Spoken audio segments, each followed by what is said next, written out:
Hello everyone. The goal of this video, which is on cache as you can see, is to cover three aspects at the same time. The first aspect is about showing the most important nades on the T side.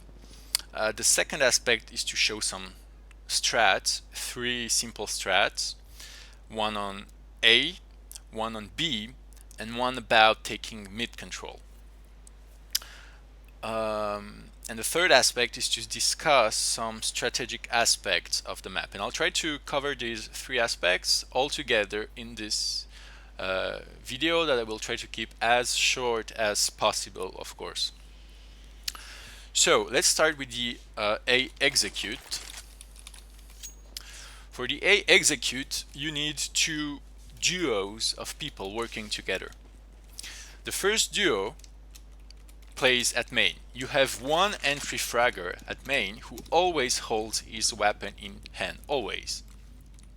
And you have a second player, which is the support main player, who will throw some nades.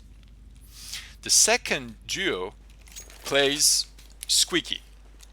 Again, you have an entry fragger at squeaky, the entry squeaky, who always holds his weapon in hand, and a second player, the support squeaky player, who will throw some nades. Okay, so these are the two duos, and the fifth player could play mid, for example. Let's say here or here, and he watches our back. That's very important, and you'll understand why very soon. Okay, so this is about this is the basic setup for the A execute. The basic starting positions. Now let's go into the details. Let's start with the main players. Very probably, the main players, when they arrive at main, they will find these city smoke like that, and they should be very careful because it's very common for the cities to pop flash a player inside main like that. Okay, it's very common, so be on your guards. What I recommend is that the entry fragger stays like this in anti-flash position while the main player, the support main player holds here. And because of this city smoke, we cannot start to execute right away. We have to wait. The main players have to hold main and to wait. And because there is this waiting time, that is why this fifth player, the lurker if you wish, is very important, and he should really watch our back, because during this waiting time, cities might rotate or push from B. Okay, so once the smoke dissipates, the support player can start to throw his nades. And remember that the entry fragger stays always weapon in hand in case someone pushes. Don't forget that matchmaking can be random, and even though there's no smoke here or no flash, you can always have a CT who starts to push randomly. So the entry fragger should really stay weapon in hand and protect the support player while he sets up. Also, yeah, the entry fragger should clear these boost spots,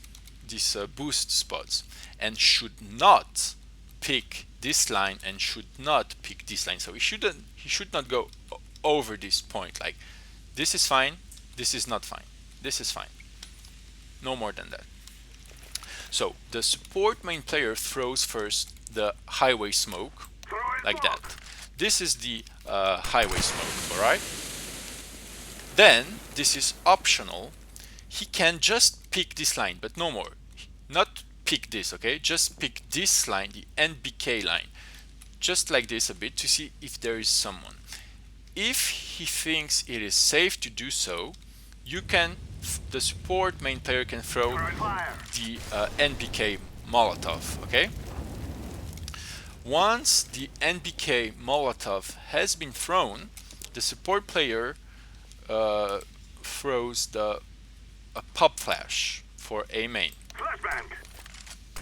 Okay, this is a good pop flash for A main because a player like this would be instantly flash, as well as someone playing Heaven or someone playing Forklift might react a bit to this, but still it's quite fast. It covers quite a lot. Okay, so this is what happens at main. Now, what about the squeaky players? Well, again, first of all, it can be very common for the CTs to push squeaky. Even worse, if the T squeaky players don't have a good spawn and the CT player has a good spawn, he might even be able to push squeaky, close back the door and hide in this spot, which is very difficult to see when you come from here. So first thing the two squeaky players should do together is clear squeaky and be careful because they might be pushed.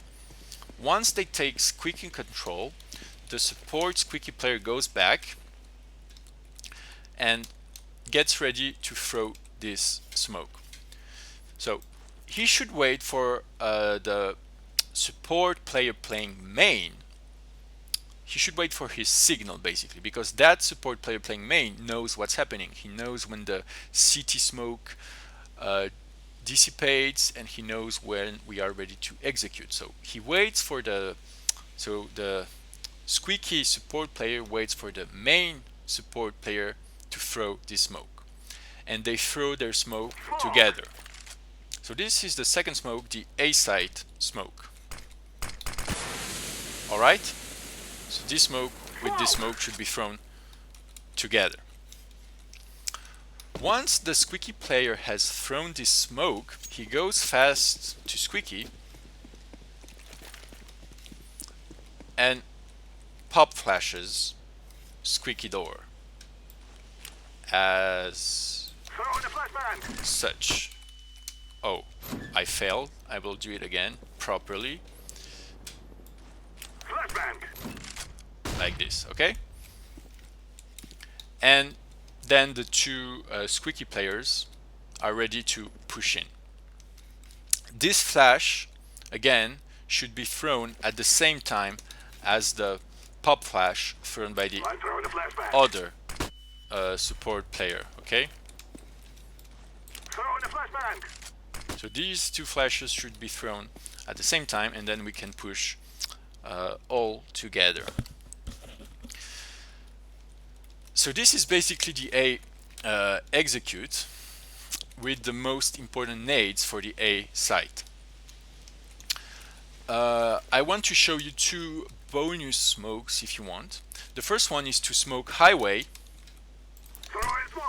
but from long A. This is very useful if, for example, you are solo queuing or not playing with a full team and you want to smoke highway and you don't trust your teammates playing main to do so. You can throw highway from here. You put yourself in this corner, crouch, just aim here and launch, and this should throw highway from long. Also, you might be playing against a team who does not play a lot quad or A site, and in which case this side smoke that I shown previously might not be very useful, but instead the CTs will like to play from heaven, which is quite an annoying spot. And by the way, once the four Ts push the A side, they should of course very quickly check heaven. So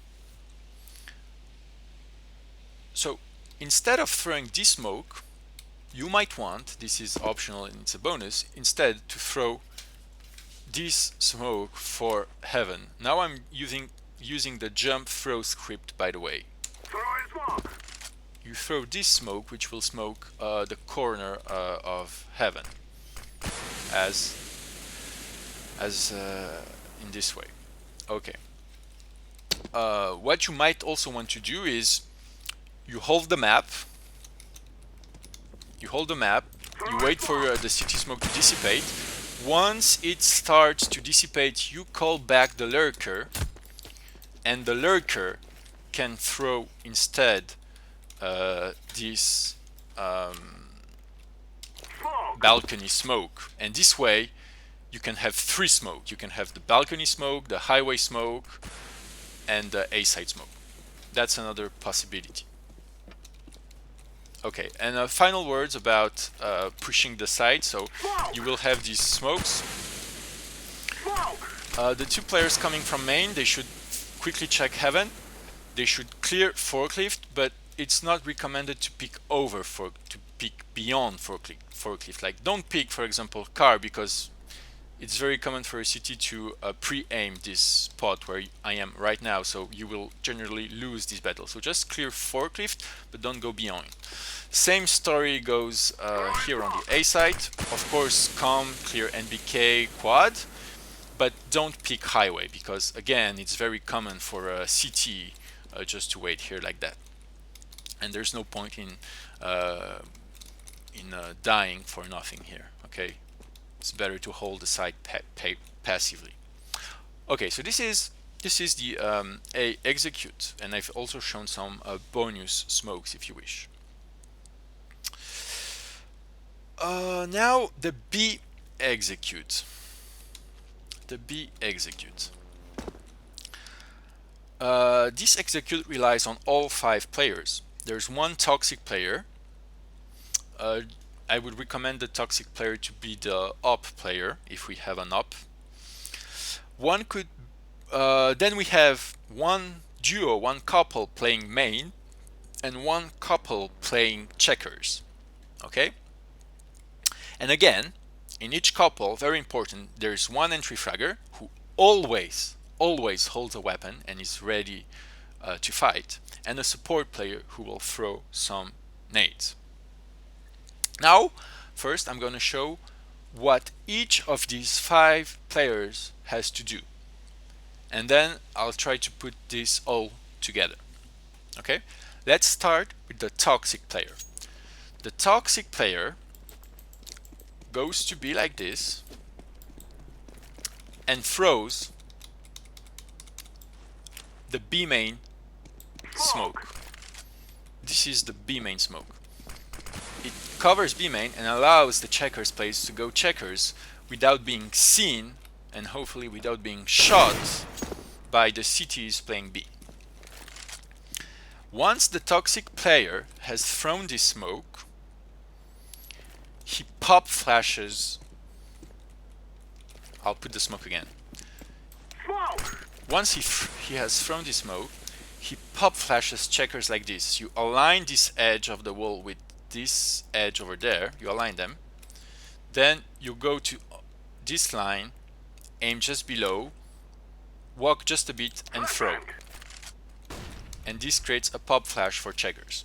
This will help the teammates pushing checkers. So the toxic player throws the smoke, then pop flashes checkers, then he goes toxic, breaks the window, and prepares for a Molotov.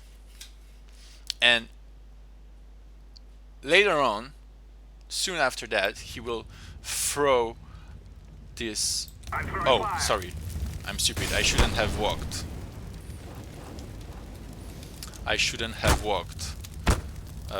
It's just a simple throw nade.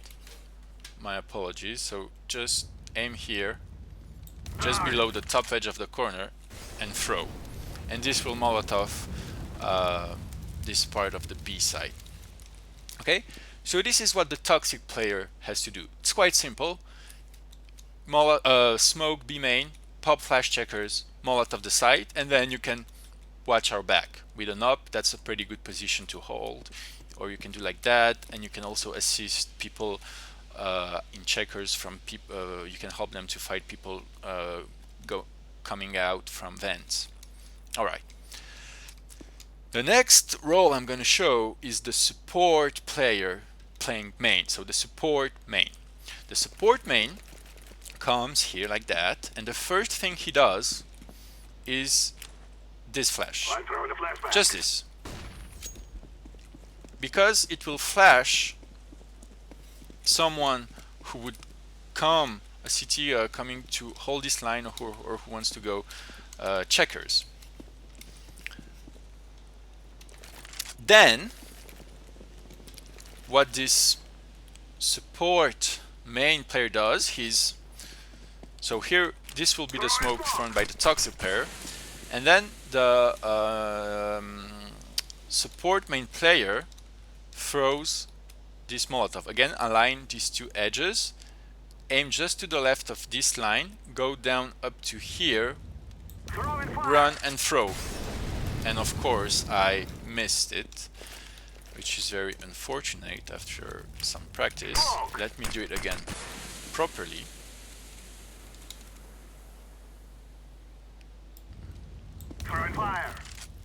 Yes. So the support main player flashes B main, then Molotovs checkers, and then he just goes back here, and later on, soon after this, he will just pop flash the B site with this very nice pop flash, which is very easy to do. Again, you just stand here, aim here, and just throw. There's nothing special about this.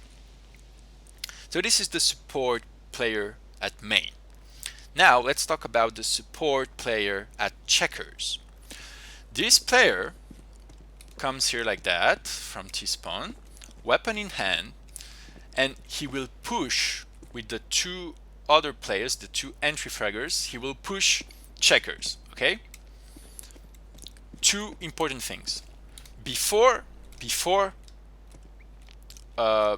giving yourself to this area of the map, before giving yourself to these lines, wait from the B main smoke thrown by the toxic player to appear. Okay, once the smoke is here, you can start to clear this.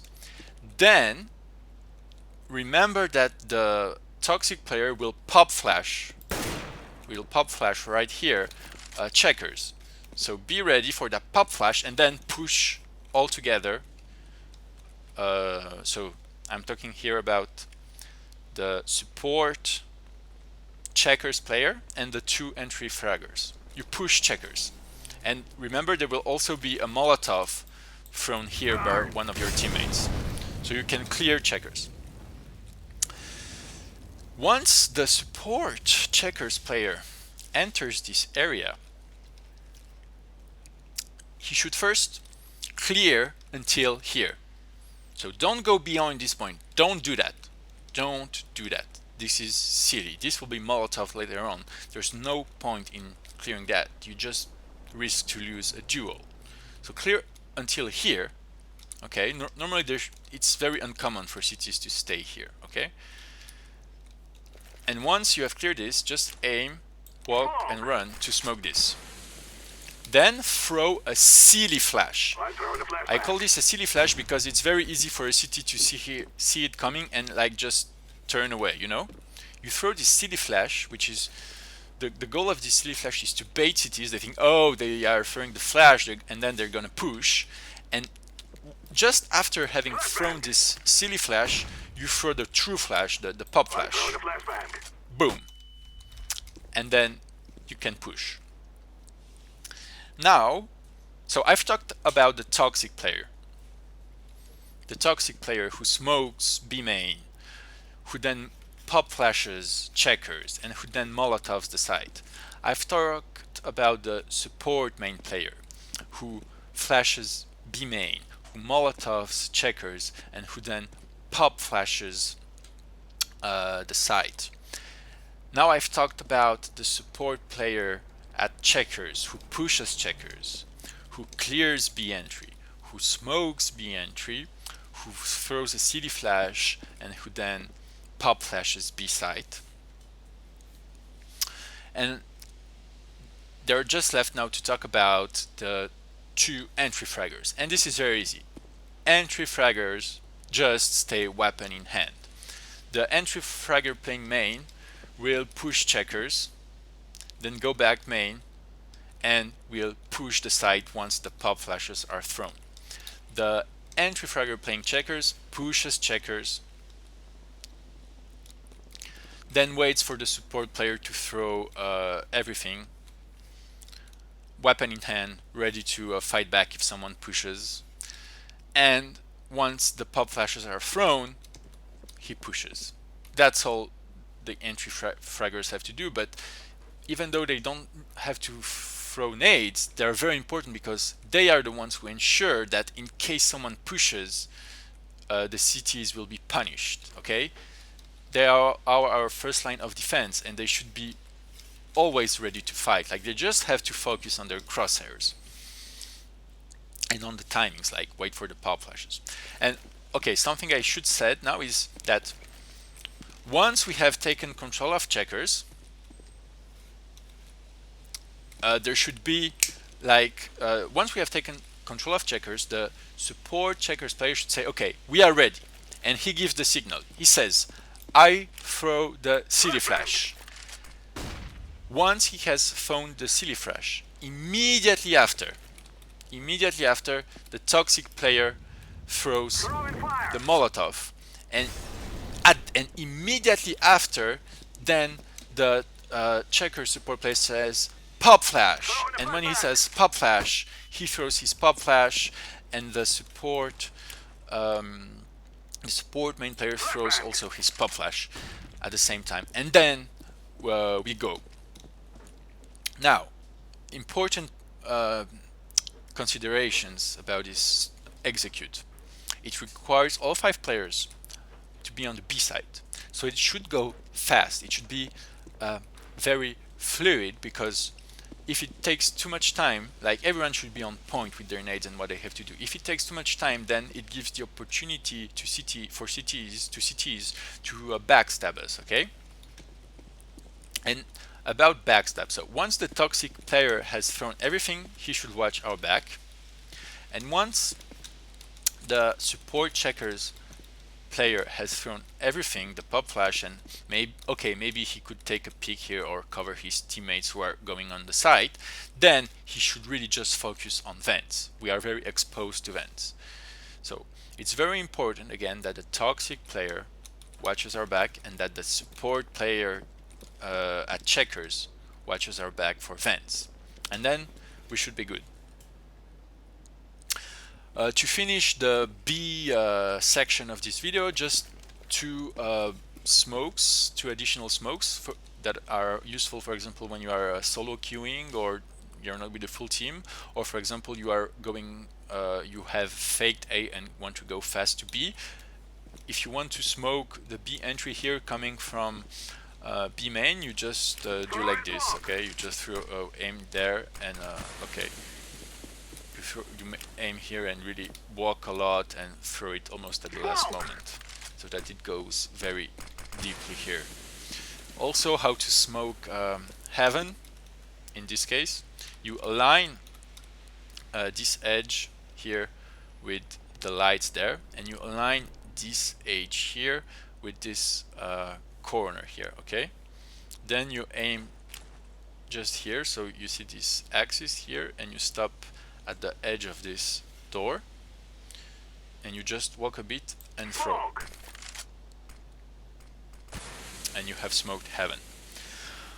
Alright, so we have done the two main executes. We have done A execute, we have done B execute, but now it's time to talk about a more macro aspect of this map.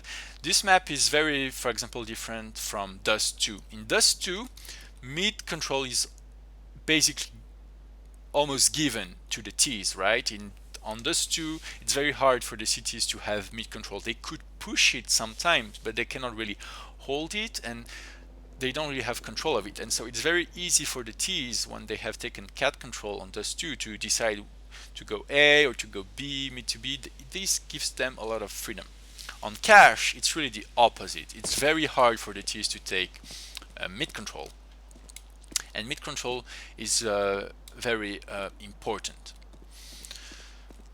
So now I'm going to show how basically the Ts can take mid control, and once they've taken mid control, they can, for example, do a split A. Okay. How do we take mid control? again, let's start from the beginning. First, there's a booster player who of course will boost someone. The booster player, right from the beginning, well, he just goes here, boost, and crouches to boost the boosted player. So the boosted player and the booster player go here, and one boosts the other. Okay, a lot of boosts there.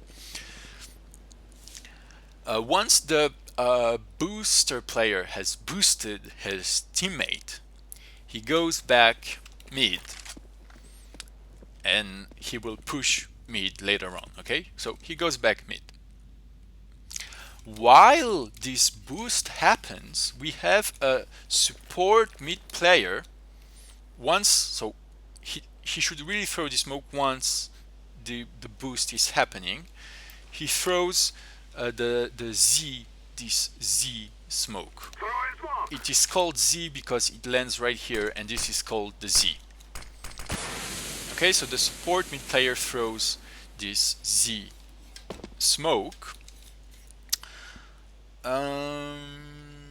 And then the support mid player, just after having thrown this Z smoke, goes back to mid.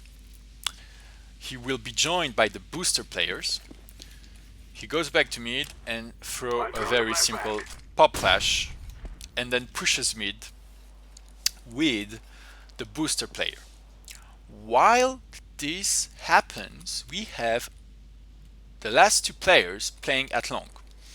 One of them will be, if you want, in some sense, an entry fragger, in the sense that he always holds his weapon and holds squeaky. For example, he can hold squeaky like that. Okay, so we have one entry fragger just holding squeaky, and we have a Molotov player who sets up for this Molotov. Okay, so just aim to the right of this pillar up here, aim, walk, and throw. And this Molotov's vents. This Molotov should be thrown just before the pop, just before this pop flash. So the Molotov is thrown, the pop flash is then thrown, and the two players here playing at mid push mid, and thanks to the Molotov, they don't need to wander for vents. Okay, by the way, I should really show you that this Molotov really forces any vent player to go back off vents, because it lands really quite deep, you see. So any vents player has really to go out. Okay, so then the two mid player push. So, sorry, the Molotov lands, then they pop flash, then they push. Remember, there's a boosted player here, so he pushes at the same time. I forgot to say something important, sorry. So the Molotov player throws the Molotov, and just after having thrown the Molotov, he can throw this pop flash. Alright? And he should sync with the mid support player to throw this flash at the same time than the mid pop flash. So these two flashes are thrown at the same time, and then the boosted player, the booster player, and the support mid player push all together mid, and they are helped by the Molotov and the two flashes. All right, and this is how you can take mid control. Final detail. The boosted player should really be careful about a sandbag player. You see, for a CT, it's very easy to hold this area with a passive line like this. So he doesn't directly pick boost, but he can pick like that, which might surprise the sandbag player. So be careful about that. Clear it. And once you are in a secure position like this, you can just aim here and throw a Molotov to clear sandbags, because another possibility for the CT would be just to hide here. Okay, so the Molotov will force him out. So this is basically how one can take mid control. And from here, once they have mid, so don't hesitate to resmoke this, and then you can go highway to A, and while the two other players, so the Molotov player and the entry fragger A, go to main, and they can also start to push like with a highway smoke and so on. So this is mid control. I will end with another way of using mid to go to B, which with these two very simple smokes. You just put yourself here, and you see this square, if you wish, really gives you the position of the door below. So you just put yourself on the wall here like that, and aim here. Another player can do the other smoke like this, and with these two smokes and a nice pop flash, you can go here quite safely and punish cities who would have pushed until here. Then, while these two smokes are alive, you can just throw a stupid flash like that and go quickly to vents and to B. So 3 players, for example, can do this, while 2 players just wait here and then push at the same time B and checkers with the people coming from vents. Okay, so this is it. I will stop here. It actually took some time to speak about all of these 3 strategies and show all the nades. I think it took around 30 minutes. So this is it, guys. Hope you enjoyed it and learned some things. See you!